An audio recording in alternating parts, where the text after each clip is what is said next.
I'm Annette McCoy, and with me today, as usual at this time of the month, is Marney Perna, our kinesiologist. Marney is also an author and speaker and generally beautiful, beautiful human. So if this is the first time you've joined us, welcome, welcome, welcome. And if you're a regular, thank you for taking the time. Well, to all of you, thank you for taking the time to come and join us today. If you are watching anywhere else but via Angel Heart Radio Facebook page and you would like to make comments or ask questions, then please go over to Angel Heart Radio Facebook page.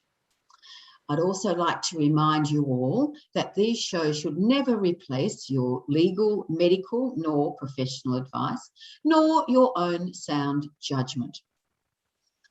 With all of that, our topic today is called grief and loss. And I'd like, Marney, as I welcome you, to say we think of losing loved ones or pets as the main reason for grief or loss. But there are lots and lots of other things that situations that cause us grief that maybe we don't realise the impact that they have on us. Yes, thanks, Annette, and hello to everyone. Welcome from my new home. So yes, that's one of the reasons we looked at this topic was the loss or the release, might be the release is a better word for this particular one, is the release of our family home of 33 years. So, and that catches up on you. It sneaks up behind you and just grabs you on a particular day. And you go, oh my God, what am I doing?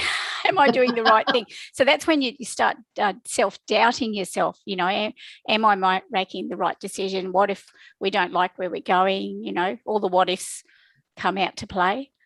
But in the end, you've got to trust and go with it and buy, like we had to buy something before we could pay for it. So there was always that bit of anxiety as well about, you know, what if the first sale falls through and then the second sale will fall through and then what are we going to do? So, yeah, but it was a big loss in so much as you had, before we even put it on the market, I had to come to grips with the fact that it's a development block. So our family home will actually be bulldozed.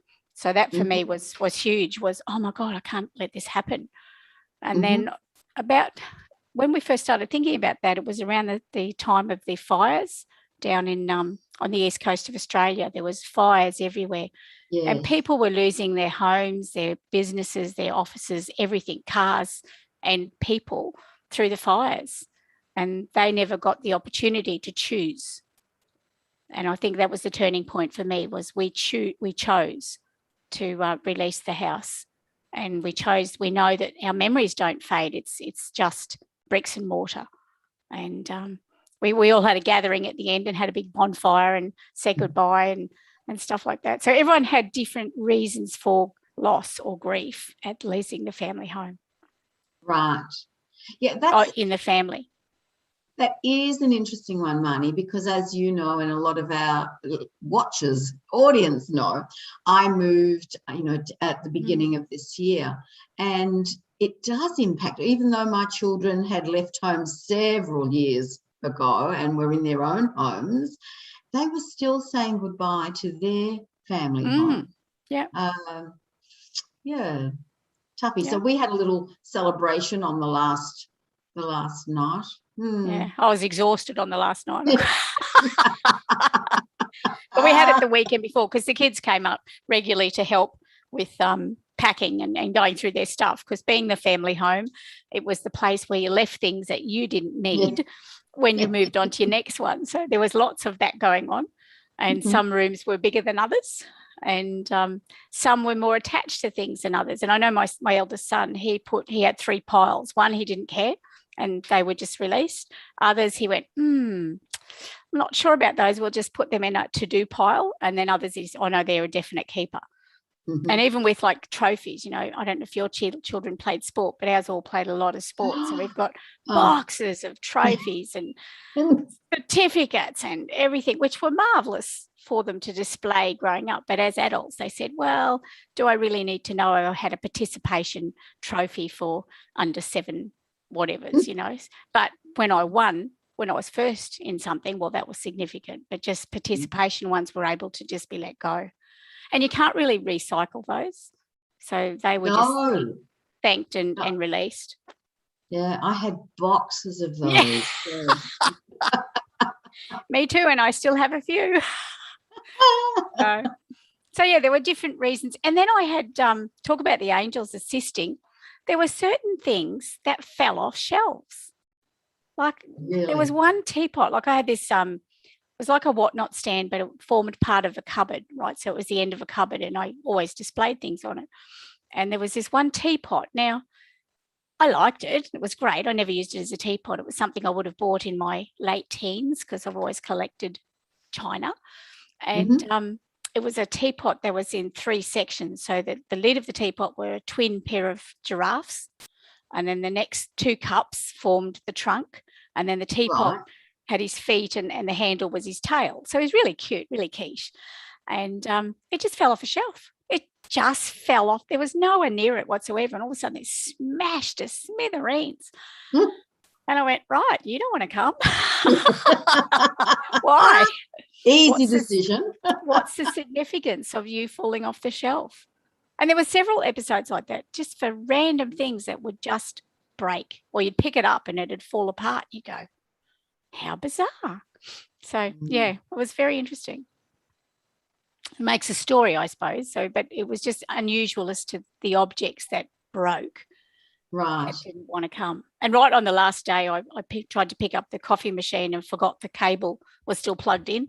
So as I brought the coffee machine forward, there was a stack of glasses. Oh, no. They all went.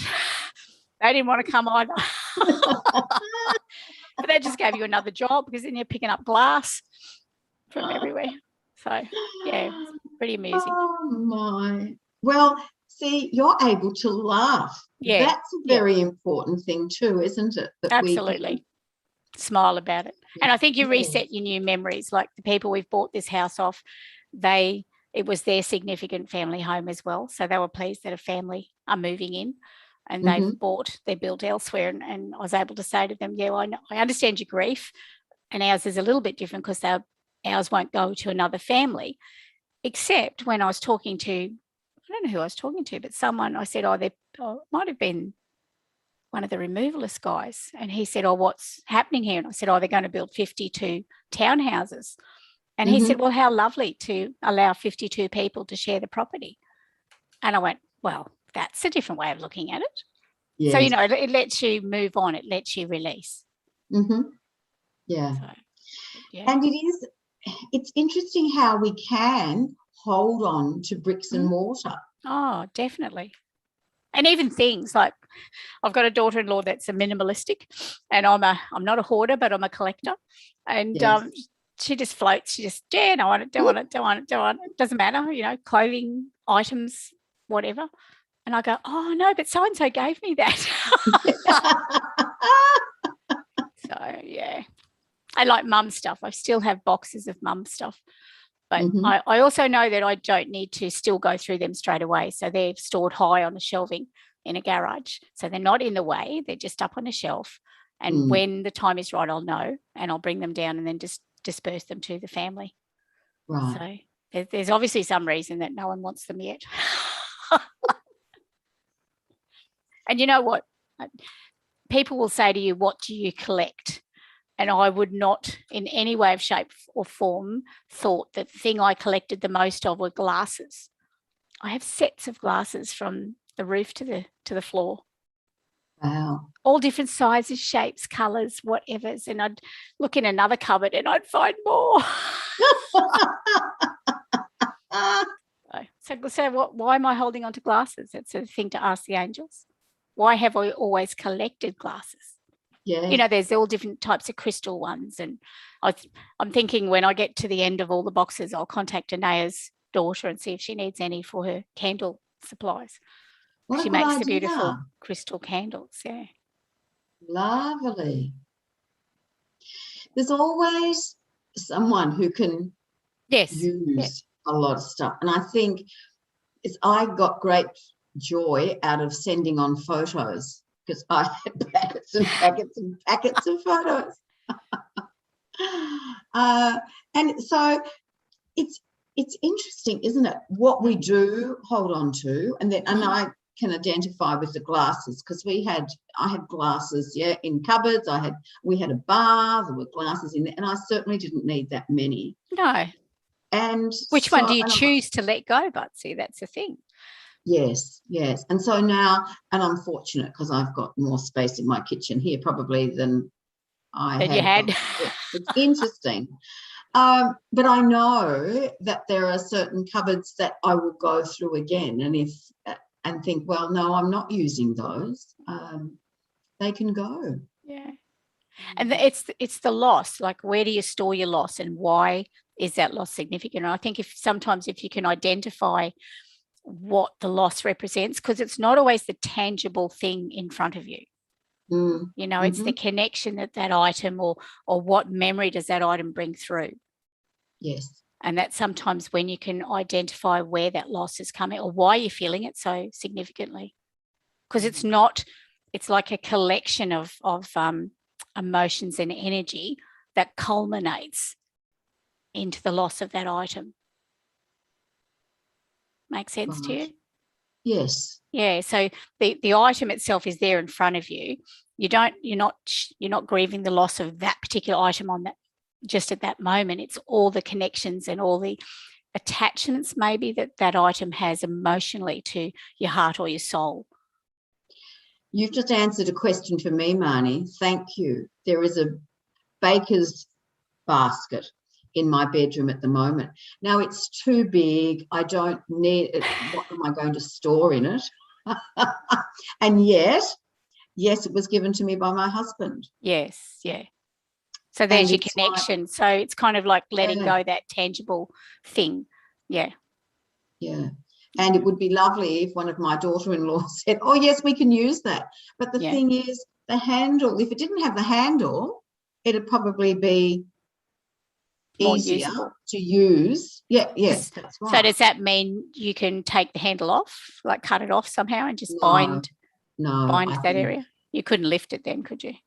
No. And the thing is, interestingly, when it's full, depending on what it's full of, it's too heavy for me to lift anyway. Yeah. And it's too difficult to get into the car. I mean, really, it is. I think I had 3 picnic hampers or baskets like that, and we used them to transport our olives, our bottled olives, because they were too heavy if you put them in a carton, and the baskets just held enough of them that you could physically lift them and carry them in the car. Yeah.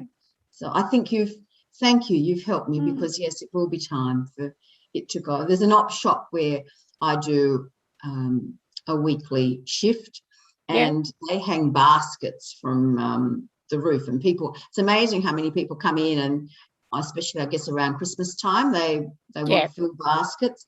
So yes, I know it will find a new home. And I found too, we released a lot of stuff on Facebook. So I tried Gumtree, and sometimes you think, oh, it's so valuable, I'll sell it. But people aren't buying a lot of secondhand anything, but they'll take them. They'll accept the free ones. So we put a lot of things, and one of them was a wardrobe. Now I got Vinnie's, St Vincent de Paul. So we used all the different charities to give things to. And one of them, for the heavier furniture, St Vincent de Paul will come along and pick it up.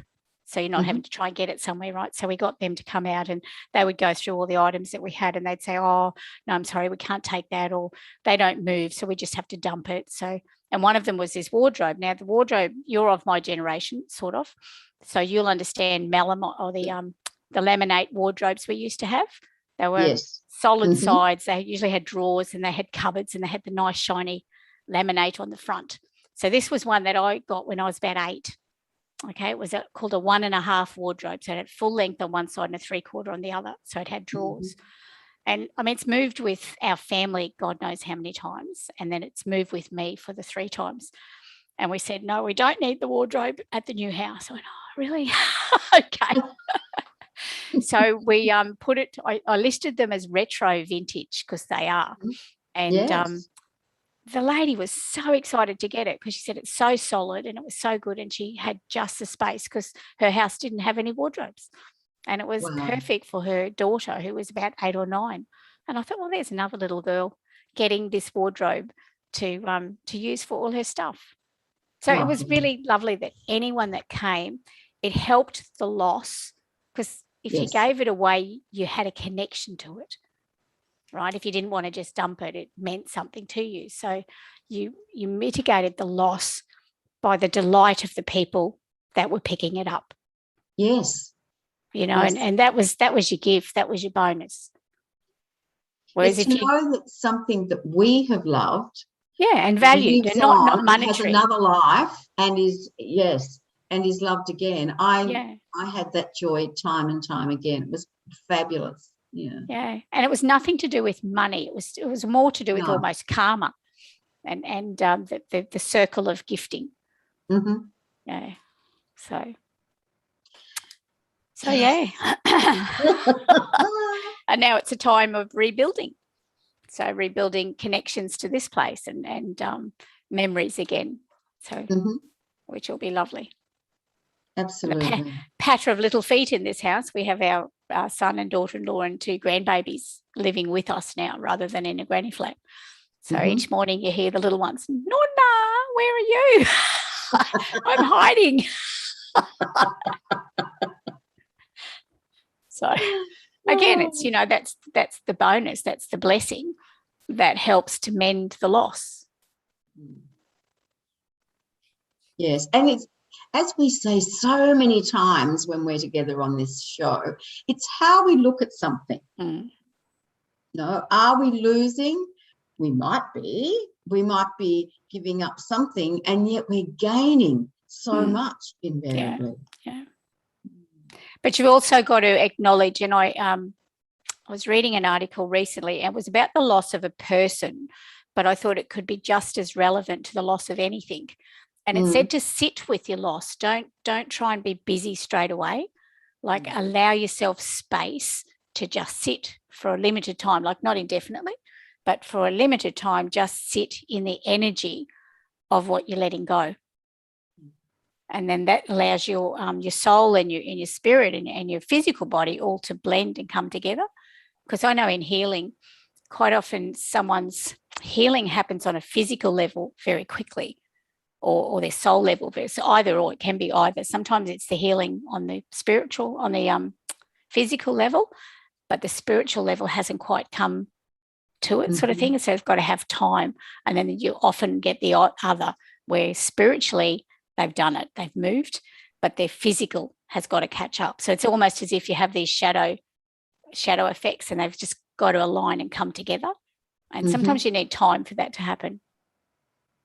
I often tell my clients to go and have a quiet cuppa somewhere after a session, to just allow that to happen, allow that blending to come through. That reminds me of something else that you have said over time about if we're concerned about something. So this would be the same, to set aside time per day to give us that permission to feel our feelings, feel our concern or whatever in that time. However, to park it in that time. Like if I know that, okay, at 3 o'clock this afternoon, I'm going to sit down and I'm going to feel this loss or feel this concern, but I can park it until then. And then I'm allowing myself, giving myself permission to grieve or concern or worry or whatever, and then get on with life again. It's from the worry box protocol, where you give yourself, you set an appointment time to actually allow yourself to worry. Because, too many people say, oh, don't worry about that, it's not worth worrying about. Well, obviously it's worrying me. It might be worrying you, but it's certainly worrying me. So let yourself worry. but don't let it go forever. It's not an infinitum worry. It's a set time. Even if you have to have the same time every day for a couple of weeks, it doesn't matter, but don't let it just go on indefinitely. It has to have a start and an end time. Right. You can remake another appointment. So otherwise it's overwhelming, it's consuming. It consumes everything. Whereas if you know you can put it off to one side, you can think of other things. Sure. It is important, isn't it, for us, and critical for us to feel our feelings rather than shoving them down, denying them. And in any form of loss, it can be really easy to do that. Well, people, you do it yourself. You try and help people or comfort them by saying, oh, don't worry, it'll be fine. But the person going through that experience needs to be able to release or express how they're feeling. You know, it's their emotion, it's their experience, it's their journey. You know, part and parcel of this whole moving thing, in the middle of it all, our daughter was to get married, and COVID managed to, situation around that certain situation managed to put paid to that. Queensland had a 10-day. I know it was only a 10-day lockdown, everyone, but in that 10 days, the middle weekend was our daughter's wedding date, and no one could travel. So, you know, she's coping with that as well, as much as she was being very positive about the whole thing being okay. When it came to a head like that, suddenly they crashed and burned. And there will always be that little niggling concern in the back. What if it happens again? You know, okay, I can set it for another year's time. And what happens if it's still around and still playing havoc suddenly? Because they're sudden things. They're not things you can plan for. You know, you wake up and an hour later, suddenly you go, oh, no. Yes. So, and your daughter's your family in that situation is certainly not alone. There are people. No, there were lots and lots. But it certainly affected our family dramatically. The little girls, the little flower girls, got to get their dresses because they won't fit them next year. So that's sewing that I managed to get finished. But that's all right. They'll love playing with them. Or wearing them afterwards, because they're all little girls and they love to dress up. So right. But what's the funniest thing that you have grieved? The most unusual thing? Oh, that's an interesting question, Marnie. Well, you know, talking about grief and loss and stuff, and as I said, we understand the grief of an animal or our pets, or watching it on TV or something like that. We understand grief. But sometimes we grieve things that are really, they're so individual and so personal that another person would go, oh, really? Why was it? You know, so what you were saying, the basket, until you could identify why. If you lost that basket, there would always be that bit of I didn't want that to go just yet, but I didn't know why. And it's often a tangible thing, but it's the emotion that tangible thing holds.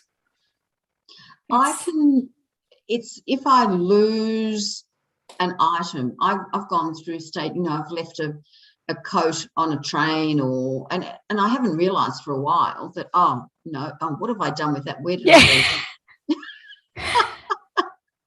And there have been important things that I haven't been able to replace. Yeah. So there's been a little, that was really disappointing. I had these gorgeous pair of what I call happy pants. They were really bright, and I bought them in Lima, and they disappeared with a whole lot of other stuff. And so that was probably harder for me to accept than the fact that my car went missing for a short time. Yeah. Because a car can be replaced, whereas this particular pair of pants, unless I go back to Lima, they're gone. Yeah. And it's the same with significant jewellery sometimes, or a piece of jewellery that holds a special place in your heart. When that breaks or disappears, you feel an absolute physical loss, and hard to explain to other people. Yeah. So sometimes it's a matter of acknowledging that loss and sort of capture it in your hands. And then if you can imagine putting a nice piece of rainbow or rose quartz is probably the stone of, or the gemstone of love and self-love.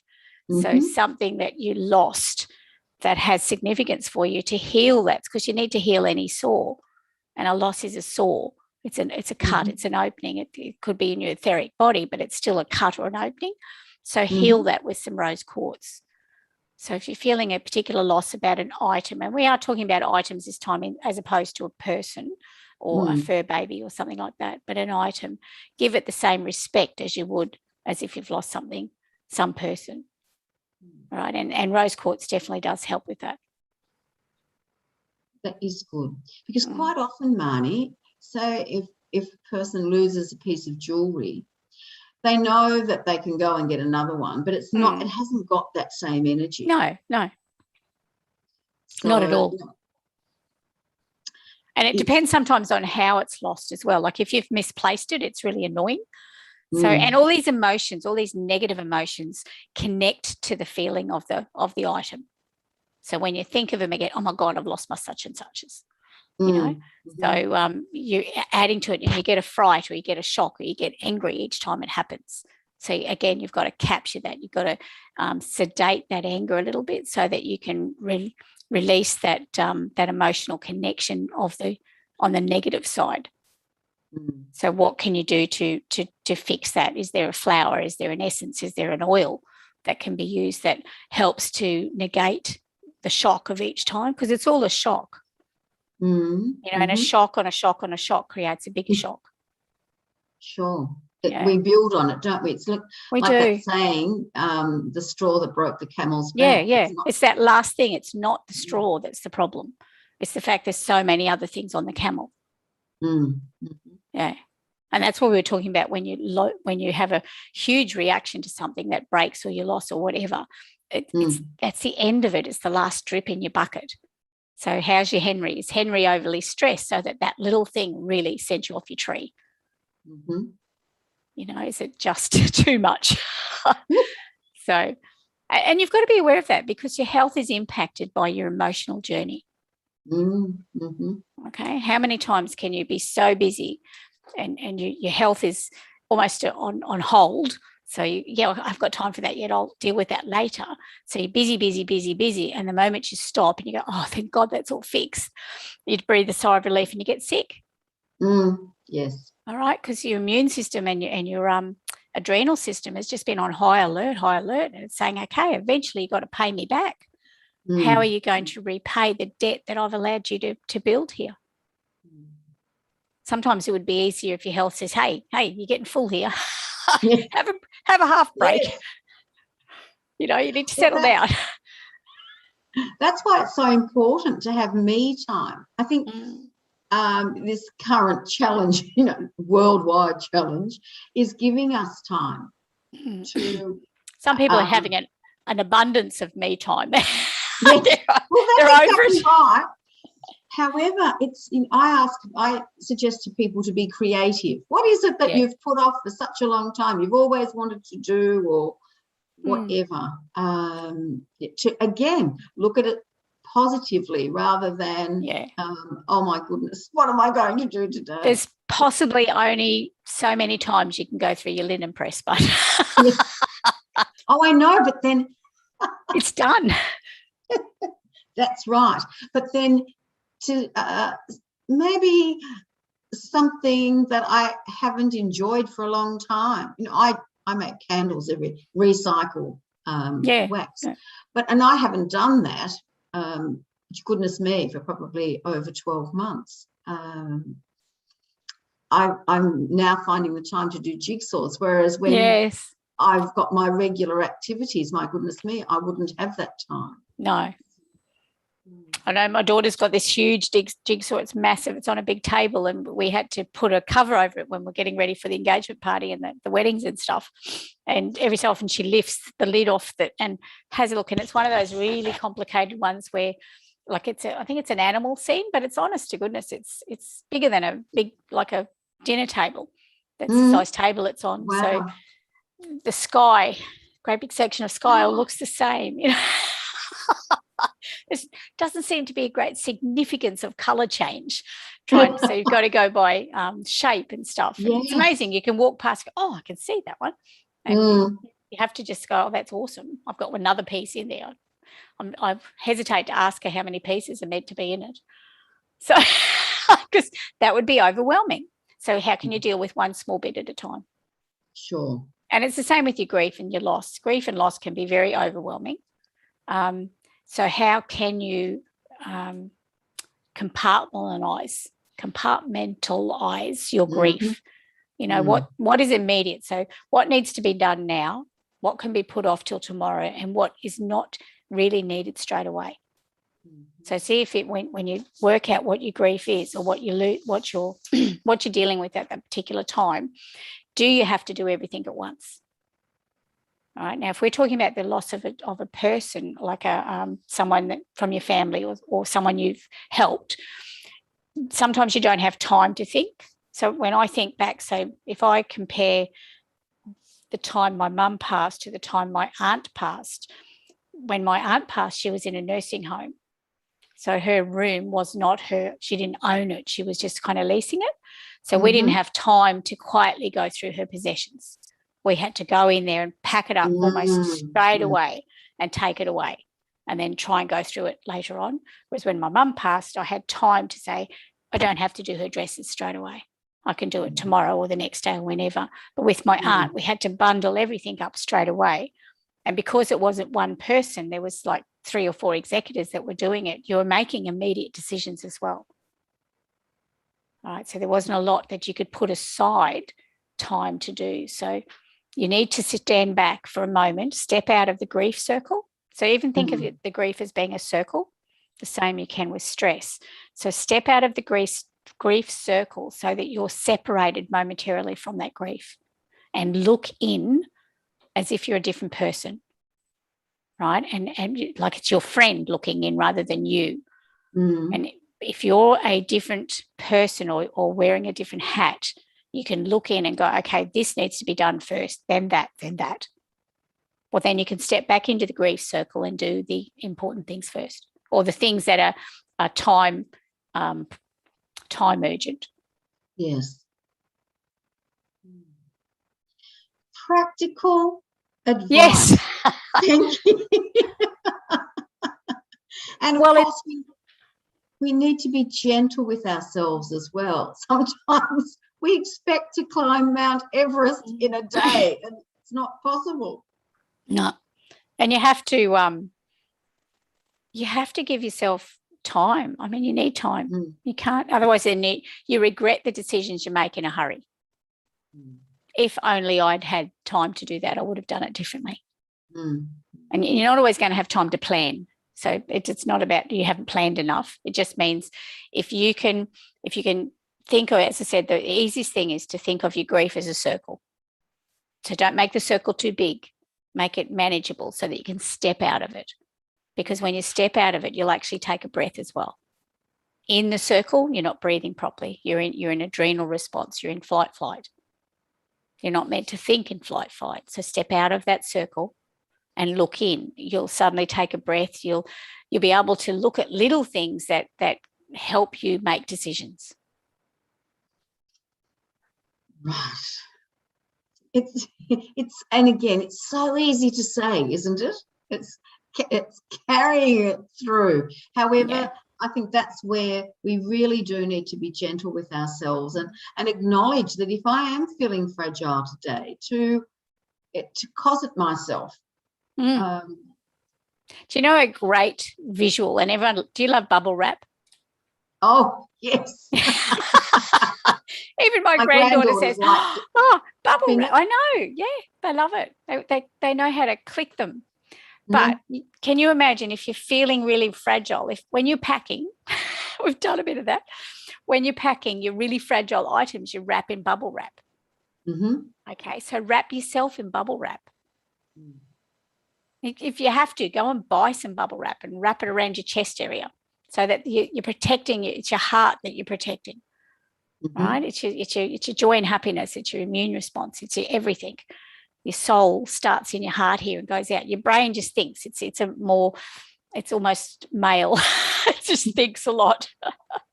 I apologize to all the men listening, but it's not the emotional core, right? It's your methodical, it's your logical center. It has an emotional connection on the right-hand side, but your heart's the important thing. So what can you do to wrap your heart in comfort or joy or protection? So bubble wrap is a very easy way. If you can imagine your whole area is being wrapped, or you're living in bubble wrap so that you're being protected from some of the harsh knocks of life, especially if you've gone through a few traumatic experiences and you're just feeling really fragile. And that would be the key word to think of. If I'm feeling fragile, it's not a common expression that you would use. Is it really? You might think I'm feeling sick or I'm not feeling well or something like that, but fragile is an unusual, or it's a different kind of a thought.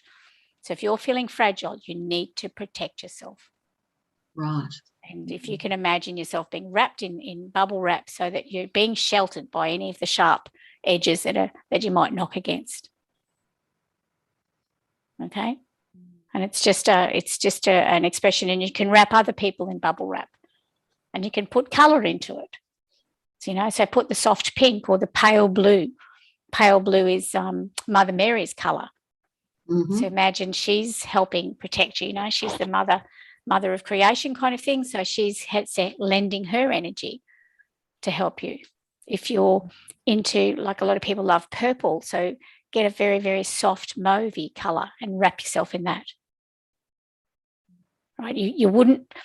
I wouldn't suggest red or black as a color. So red is action taking, but you're not needing to take action. You're needing to protect yourself. Sure. Okay. So the red, I feel, is not the color you would use for bubble wrap. Rainbow, definitely. Rainbow wrap bubble wrap. So just a more gentle color, because you're trying to be gentle about it. Beautiful. Now, Marney, I believe you drew cards. I did. This morning I thought, I need a card, and 3 fell out. Of course they did. So, but they were nice ones. They happened to be in alphabetical order, but they weren't. The whole set wasn't in order. So I don't know why these came out together, but they did.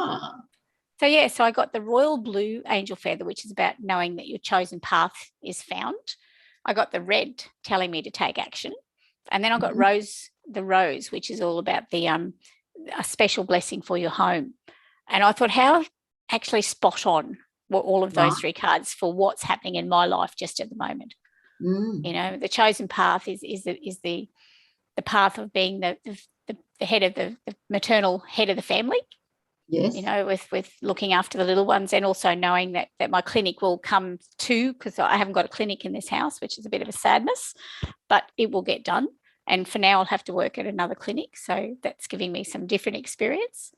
The red is definitely about taking action. And all I could see when I opened that card was boxes. So it's saying you need to be methodical about this. You do need to hop your way through the boxes and get through them so you know what's where. And you're not second guessing yourself all the time.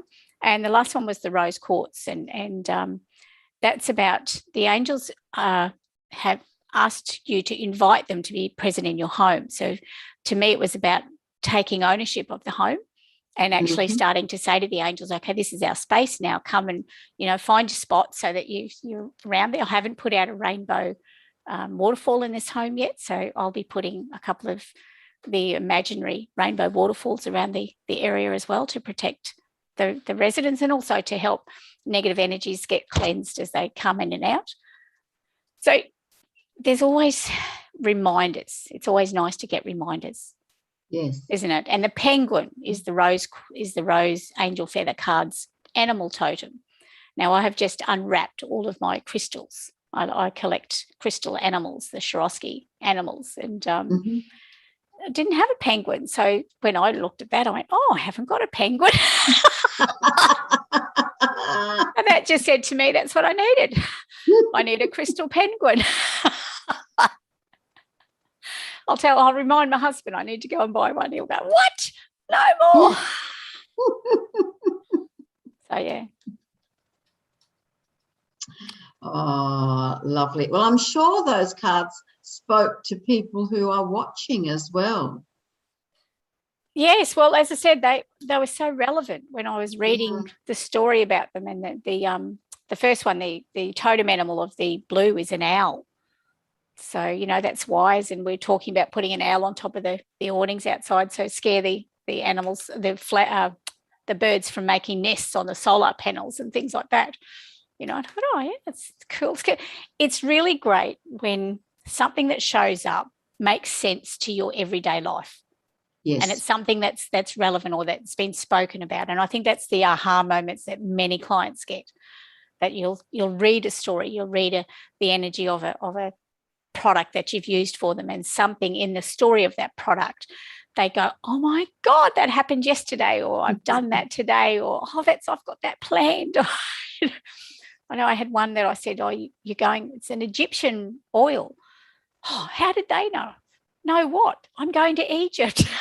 I don't know, because it's one of the few oils that came from Egypt. Wow. So, yeah, it's just so synchronistic. It's a lovely part of the work I do, is the synergy that happens with the healing and the connections to people's stories and lives, because it makes sense to them then. Yes. Yes. See, that brings me to the point of intuition, and sometimes we can be drawn to say something. We've got no idea where the thought came from and why we're saying it, but the person we're speaking with does. Yeah, makes sense to them. Yeah. And it's nicer sometimes when that sort of thing happens and the person is there. But when you do angel readings, and I do card readings and oil readings and all different readings, and you're not actually, like, you do the reading and then you let the person know what it's about. So you don't always get the immediate feedback kind of thing, the validation. Right. You just know it's the right thing that you've said for that person at that time, but you don't get that instant validation back, which is sometimes nice to receive, because then you don't feel as though you, especially if it's something unusual that you've had to say, you go, oh, how am I going to say this? How do I put this? You know, so yeah. Well, that reminds me about feedback, and when somebody does something special for us or something significant is said, we can remind ourselves to give gratitude and to let the person know that, oh, it was so nice hearing from you today, or yes, you've added an extra sparkle to my day, or whatever it might be. Yeah. I often find, like, healing can happen quickly or it can take time sometimes, and occasionally you'll just see a person once and they don't book again, but down the track they may book, and you go, oh, I often wondered how you got it. Oh, well, I felt so good, I didn't need to come back. I went, it would have been nice to know that. It's not your ego. It's not an ego trip thing. It's more of you're pleased that what happened worked or created change, because it's changed. Things need to change, or the same old will happen. And that was one of the big messages that we got out of this move too, and it was we should have, having to move made us declutter and go through things that we should have gone through a lot earlier. But you just didn't bother. No. Now, we have, talking of surprises, we have a surprise here. Yeah. Karen Gordon is homeschooling, and she's been listening. Lovely. And these cards are so relevant to me too. Thanks for sharing. Excellent. And I have a crystal obsession and have a rainbow obsidian. Obsidian. Yes, yeah. Penguin. Lovely. Oh, no, how awesome. Oh, how did you get that? Well, if that's really significant to you, you need to put it. There's some decision that you're making today that penguin needs to be involved in. So maybe the fact it's obsidian. So obsidian is usually a darker. Obsidian is often dark. It's usually a blackish stone. So I'm not sure how you get a rainbow obsidian, or maybe the shape is that obelisk shape rather than obsidian. anyhow, whatever. But if there's a decision coming up, those colours or something about the penguin, so feet shuffling or happy feet or something like that, so whatever penguin represents to you is part of your guideposts of decision making. Okay, now, so what does obsidian mean? Well, I thought obsidian was a black stone, a black gemstone. Ah. But there's a shape. It's obelisk. It's like the towers, you know, the yes. Oh, yes. Like yes. big towers. They're called something. They can be called a shape. It's not a pointy-ended tower. Yeah, but obsidian is it's a crystal, isn't it? Obsidian. I'll look it up. Obsidian crystal is a it's a black crystal usually. Yeah. Okay. Oh, but see, they've got here obsidian with amethyst, orgone, pyramids. So it does come in colour sometimes. Not the stone itself, but it's mixed with. Yes. And Erin has just said, thank you, Erin. She's multitasking. Yeah. The stone is dark, black, and has a rainbow fleck.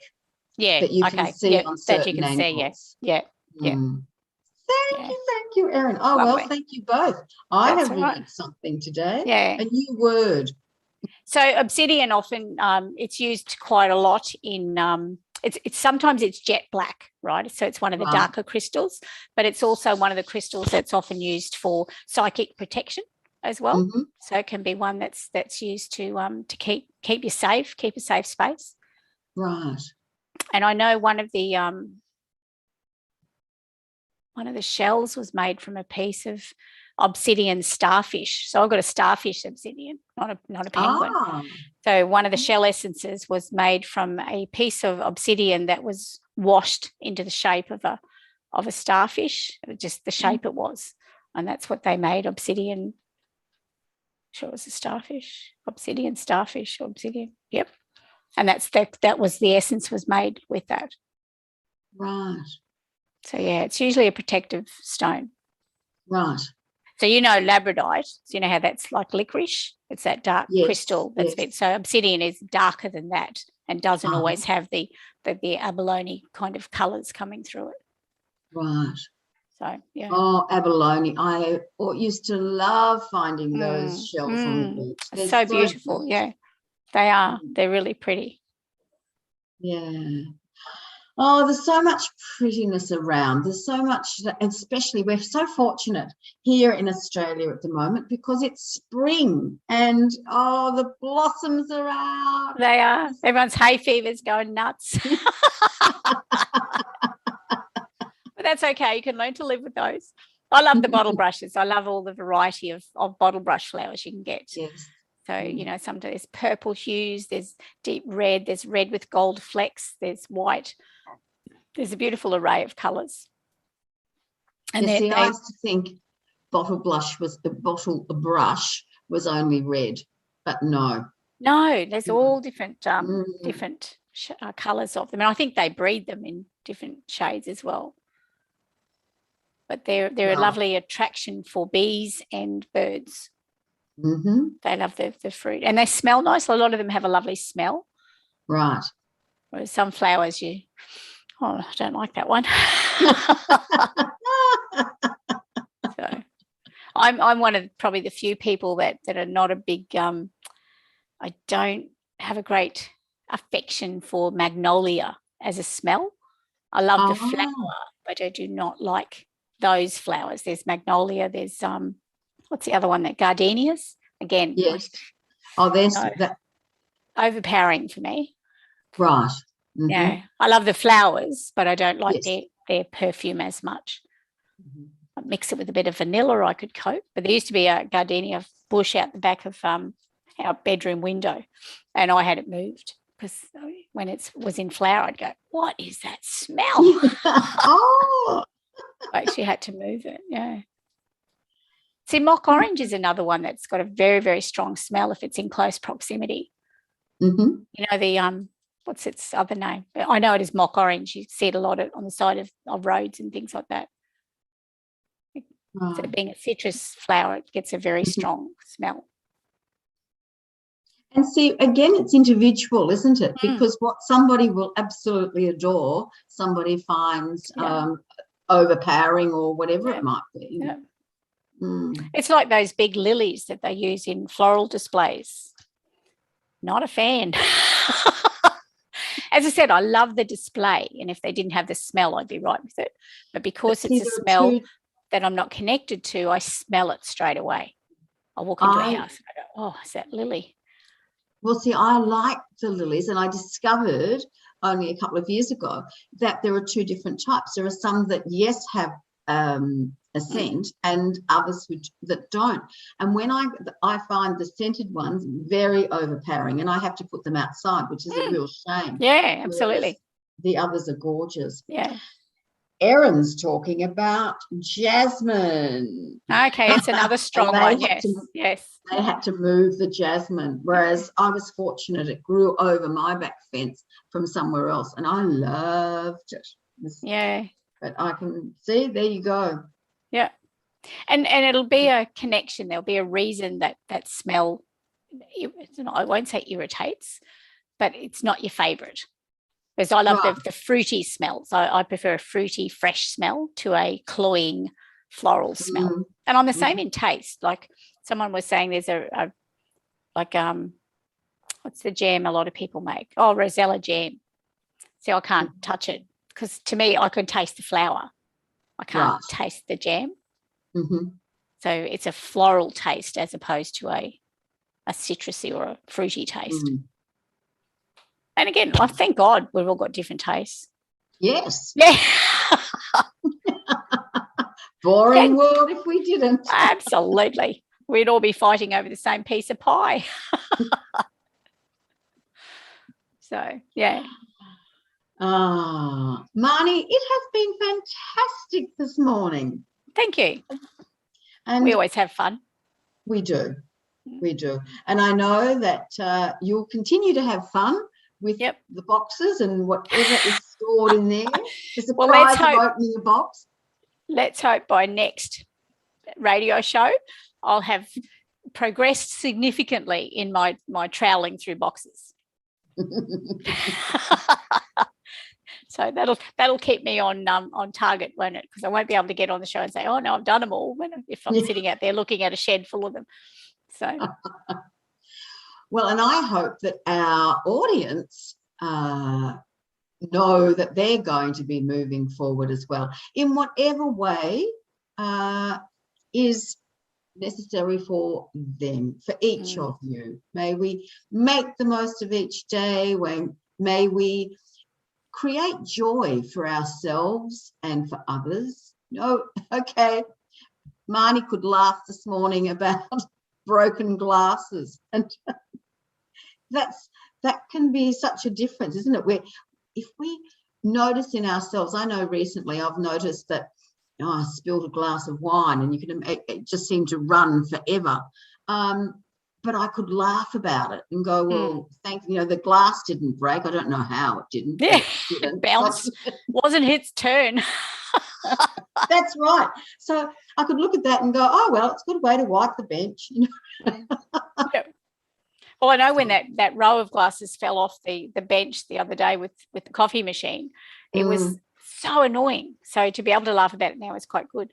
Yes. It was just, I don't want to have to clean them up, and who's going to stand on a piece of glass? And it was just another job that I didn't want to do. I just think you don't have to wash those glasses anymore. Oh, I know. And I don't even know that I even looked to see which ones they were. I just went, oh, damn it. So, but yeah. All right. Erin's thoroughly enjoyed this and is grateful. We're grateful that you were there, Erin. Yeah, how lovely. Good luck with your homeschooling. Wonder how old her little one is. Yes, yes. My heart goes out to all of those people. Absolutely. Who are trying to balance a few extra balls at the moment. Yeah. Interesting. It's a very unusual time. It It's a global unusual time. So it's not as if one country or another is not going through some sort of a challenge. So yeah, but absolutely. it's creating loss. I mean, you know, in this particular era at the moment, a lot of the loss is the loss of connection to community and other people. So it's something we took for granted. Yes. That's a big lesson, isn't it? That so much. We're a feeling person. Like we're a feeling. Even our animals have noticed the loss.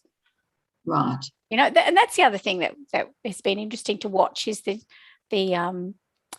way the animals have adapted. So we've got 3 dogs and a cat that live with us, and one of the animals, the older dog, my old dog, he's 16, so he's going a bit blind and deaf, and he's only known one home. So this has been a big change for him, and he was never comfortable. We'd often take him over to mum and dad's to try and leave him there, and he was never happy. He used to pace all the time. So it's been interesting watching him. He's watched me. He didn't like the packing side of it. Every time we turned around a corner at home, he was behind us. So we were having to be careful not to fall over him all the time.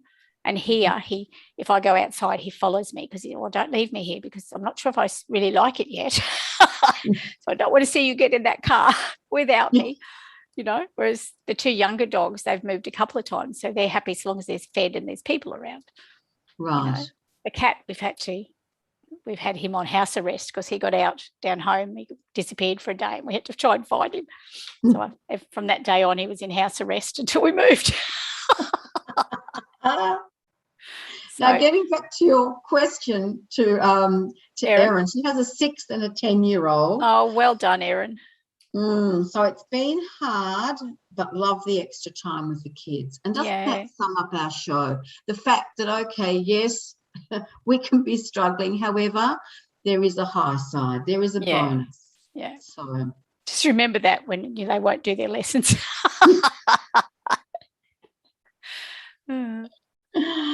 Oh, my goodness. We're going to look back on this time as very, very interesting. We're probably going to look back on it with awe as to the tenacity and to the capacity of people to adapt and rise to the challenge, actually. Yeah. All righty. Well, having said that, it's been lovely, Marnie. Thank you. And now I'm just going to remind people about next week and what else. If you're here for the first time or whatever, please go to angelheartradio.com because there you will find all of the shows that are on and when they're on. And I know next week, Rosemary Butterworth is going to join me, so I look forward to that. I know that Anaya will be here tomorrow, so please check the timing. And Beth will join you next Monday as well. There you go. Much love to everybody.